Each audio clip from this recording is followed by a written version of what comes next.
tarde, a paz do Senhor a todos. Vamos meditar em uma passagem em Gálatas 6, versículo 6. Diz assim: o que é instruído na palavra reparta de todos os seus bens com aquele que o instrui. Não erreis. Deus não se deixa escarnecer, porque tudo que o homem semear, isso também ceifará. Porque o que semeia na sua carne, da carne ceifará a corrupção, mas o que semeia no Espírito, do Espírito ceifará a vida eterna. E não nos cansemos de fazer o bem, porque ao seu tempo ceifaremos, se não houvermos desfalecido. Esses versículos, a qual citei, nos adverte sobre falar sim do amor do Evangelho a todos aqueles que precisam. Quando eu digo a todos, é a todos mesmo, né? Não é algumas pessoas, porque todos devem e merecem ouvir. Mas o interessante é que, como diz entre versículos foi falado, que semeia na carne. O que é na carne? Na carne é quando é com segundas intenções para colher aqui mesmo. Né? Às vezes algumas pessoas fazem obras. Quando eu digo fazemos, é porque não devemos julgar ninguém, né? Vamos dizer assim, o termo fazemos na carne, às vezes escolhemos aqui. E quase sempre aqui. O que quer dizer na carne? Na carne é quando você ajuda, por exemplo, aquele que pode te retribuir. Mesmo uma pessoa que tem posses aí, tem como te devolver até 3 vezes mais aquilo que você fez para ela. Isso é fazer na carne. A diferença está em quando se faz algo também para ajudar alguém, como se diz na carne, materialmente, que não pode te devolver. Ele não tem nem como. O máximo que ele vai poder te dizer é um muito obrigado. Mas se disser um Deus te abençoe, é melhor ainda, né? É o máximo que ele vai poder fazer. Então veja que há 2 tipos de obras também. Então se for ajudar alguém, não olhe na posição dela, se ela pode te retribuir ou não. Se ela tem posses ou não. Se é para ajudar, ajuda. Se ela puder te retribuir e quiser, o interessante seria você não leva a uma igreja, né?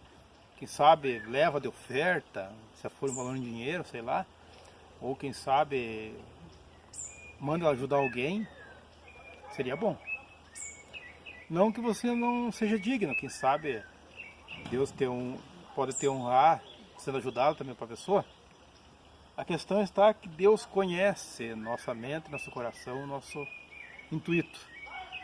Então é como eu digo, se Deus nos conhece, nunca tenta enganar Deus. Né? Nunca tenta enganar Ele, porque simplesmente você vai estar se enganando. Mas quando se diz aqui entre versículos que foi falado, quando se faz em espírito, o que é em espírito? O que é em espírito é você orar, né? Dobrar o joelho, pedir para pessoas conhecidas ou que você ouviu falar, você nem conhece, mas ouviu falar, dobra o seu joelho e pede espiritualmente para que Deus chegue até aquela pessoa, para que o seu problema seja sanado, para que, seja qual for a questão que ela esteja passando, Deus entre em ação. Isso é fazer a obra em espírito, orando. Você não está presente com a pessoa, mas aonde você estiver, né? Seja onde for, você alcança sendo intercessor. Seja uma oração intercessória, pedindo a Deus, não que seja melhor. Ninguém é melhor que ninguém. Eu costumo dizer que tudo que temos e fazemos, e Deus nos dá, é porque Ele nos ama, que é pela misericórdia dEle, não que somos merecedores de alguma coisa. A salvação já é pela graça, né? Um favor não merecido. Nós não nos salvamos. Jesus nos salvou. Essa é a diferença. Tem pessoas que infelizmente acham que são merecedoras de alguma coisa por fazer isso para Deus. É bom? Não estou dizendo que seja ruim. Mas tem que ter em mente que não que elas mereçam algo. Que tudo é de Deus, pela misericórdia que Ele nos dá. Que há muitas pessoas que não fazem por não poder, quem sabe não ter posses, quem sabe não ter uma maneira melhor de agir. E Deus abençoa também. Que Deus conhece os corações, que sabe até tem vontade, mas não pode.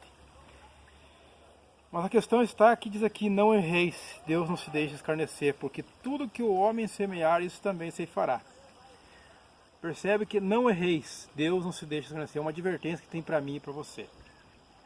Todos nós que falamos do amor de Cristo, todos nós que servimos a Jesus em espírito e em verdade, a palavra de verdade, não erreis, Deus não se deixa escarnecer. É comum alguns homens que eu conheço, homens de Deus, achar que por estarem na igreja, eles têm uma carta branca, por assim dizer, para fazer algumas coisas erradas. Não. Deus não se deixa... O que é escarnecer? Escarnecer é quando você é cristão, né? As pessoas te conhecem como cristão. Até eu brinco sempre que o meu nome na empresa que eu trabalho é irmão, né? Irmão Adilson, né? Antes não, antes era Adilson. Então quando eu fui para a igreja, as pessoas, todo mundo, passaram a me conhecer por o irmão Adilson. Eles profetizam que um dia serão meus irmãos. Então eles não são meus irmãos, essas pessoas, né? Mas eles dizem o irmão Adilson. Eles profetizam e você pode ver que você ganha um nome antes do teu nome. Irmão de Cristo. Então perceba que quando você escandaliza, escarnece de Jesus, de Deus, fazendo aquilo que desagrada, você não só se condena, mas como você denigra a imagem do Evangelho, a imagem de Deus. Tem muitas pessoas que hoje, quando você vai falar do amor de Cristo, eles usam até alguns exemplos. Ah, mas irmão, tal fulano lá faz assim, irmão, tal fulano age dessa maneira. Ainda hoje, ontem, conversando com um amigo meu, estavam falando sobre que iam fazer algumas festinhas e iam beber lá as bebidas deles, não criticando. Não há uma passagem que proíba a bebida, mas proíbe a bebedice, né? O beberrão, por assim dizer. E ele me disse que, irmão Adilson, você no outro tempo, né, passou o teu tempo. Porque eu, antes de conhecer Jesus, também bebia. Não muito, mas bebia, um golinho outro, né? Então, hoje não. Eu disse, sim, antes sim. Alguma coisa. Ele viu, mas tem um tio meu que é... Ele falou assim, tem um tio meu que é crente e ele bebe uma cervejinha, duas e para ali. Disse, será que ele para só ali? Então, é complicado. Vejo que ele usou um exemplo de uma pessoa crente que faz isso e não criticando quem... Tem alguns irmãos que infelizmente, tomam o seu gole. Essa é uma verdade, eu conheço muitos. O perigo está que não há um freio. Não há um freio para isso. Aí chegou uma hora em que a coisa anda. Ele mesmo falou que o tio dele tem vontade de fazer isso. Percebe? Sendo crente. Então, muitas vezes você denigra a imagem do Evangelho porque você tem que fazer a diferença. Ah, mas então você é fraco, você quer evitar isso porque você pode acabar se viciando e caindo. Eu disse, não. Não é assim que funciona. Quando você teme ao Senhor, só para concluir, escutei até um irmão falando isso e até agora me lembrei, me chamou a atenção. Quando você serve ao Senhor, é automático você ter aversão ao que é errado. Fumava, não fuma mais, bebia, não bebe mais. Se a pessoa era viciada em pornografia, não é mais. Se a língua dela era para dizer coisas que não agradavam ao Senhor, hoje ela não faz mais. Ou seja, lugares que ela ia, que desagradava ao Senhor, ela não vai mais. Até coisas que ela fazia no ouvir, quem sabe, músicas, por exemplo. Nós temos milhões e milhares de músicas evangélicas hoje. Tem muitos cristãos que ouvem músicas seculares. Não estou criticando, mas é bom você encher a tua mente, teu espírito, o teu conhecimento com palavras de Deus e os hinos evangélicos, por assim dizer. Milhares que tem, eles estão transcritos da Bíblia, da Escritura Sagrada. Há exceções de alguns, mas vamos dizer assim, todos são transcritos. Da palavra está alimentando a tua mente. Aí as pessoas vão com músicas seculares, e há músicas, infelizmente, que, não estou criticando você que ouve, mas você que é crente, cristão, pense com você. Eu sempre costumo dizer o que Jesus faria, Pense o que Jesus faria. Amém? Então vamos vigiar mais, nós que somos pregadores do Evangelho, para que Deus seja glorificado e não a palavra de Deus seja envergonhada. Porque Deus conta conosco.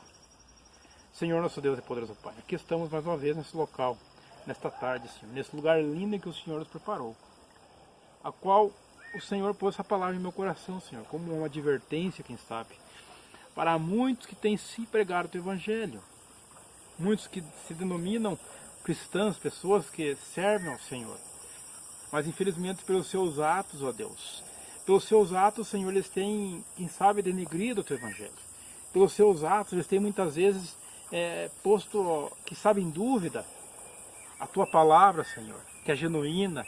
A Tua palavra não pode ser misturada com outras coisas, Senhor. A Sua palavra tem que ser pura e eficaz para a transformação de vidas.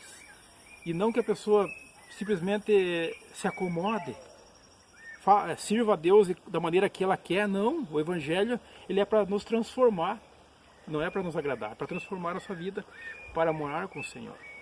Eu te peço humildemente nessa tarde, alcança essas vidas, Senhor, em nome de Jesus, e aquele que ainda não te aceitou, que te aceite, que procure se alimentar da Tua palavra, encher a sua mente. Eu te peço humildemente nessa tarde, em nome de Jesus. Amém e amém.